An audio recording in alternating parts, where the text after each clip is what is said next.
So the anxious and the avoidant will often form a relationship that at first may seem exciting and full of chemistry, and it seems like you finally found the person who gets you, that you have a lot in common with, the chemistry is right, and everything is just wonderful. But then, as soon as things get a little more intimate and settle in, the avoidant will start withdrawing and doing things to push the anxious one away.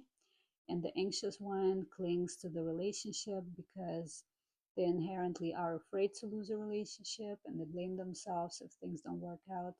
They look for flaws within themselves, and they try to make it work, and they try to influence the avoidant somehow to make them come back. But it's a very painful process, and for the most part, it's futile.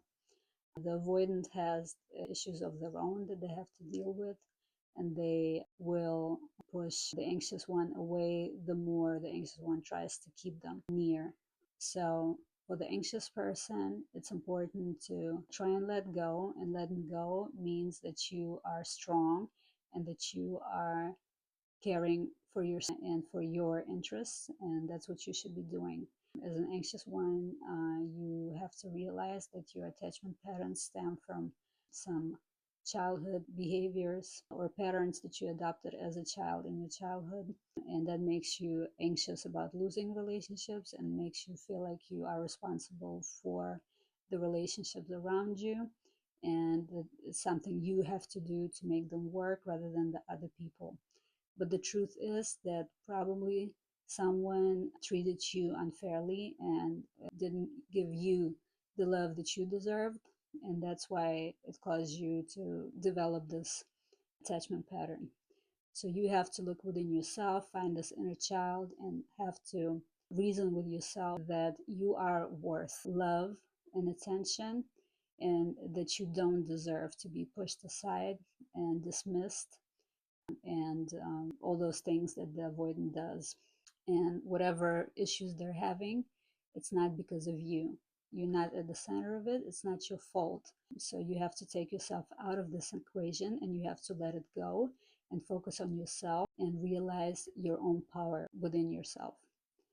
So then maybe the avoidant will see it as a wake up call, and they will realize that they actually are losing something important to them.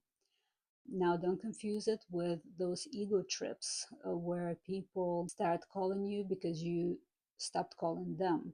And it's just their ego because they are wondering why you all of a sudden not interested in what they're doing, or not trying to get them back, or not all crazy about them.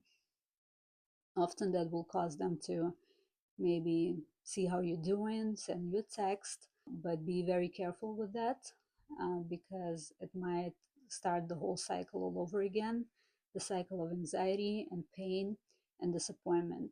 So be very careful when they reach out again.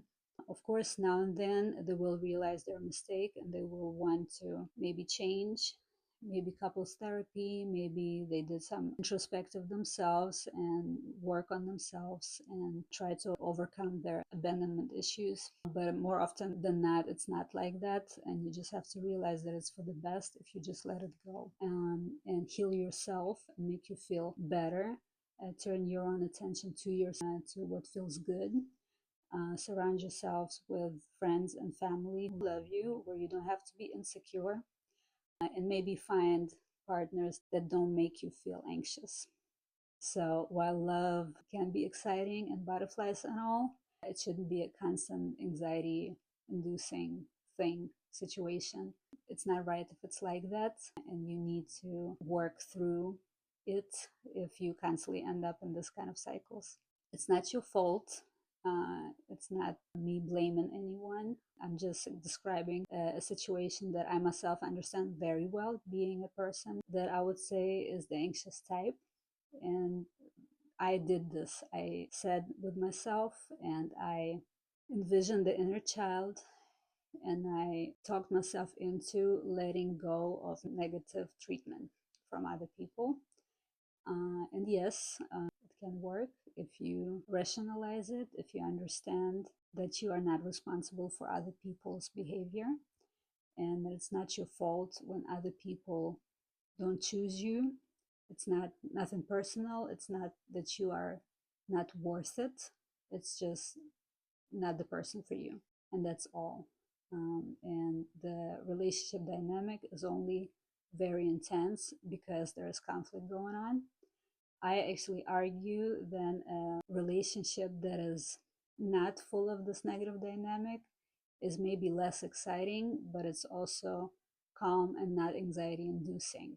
So that's what you want. You want something that doesn't cause you anxiety, that doesn't cause you up and downs, that makes you feel secure, that makes you not think about your relationship 24/7, but rather focus on other things while being and living the relationship. And that's all I got to say for today. I hope this was helpful. Let me know in the comments, share, and subscribe. Thank you.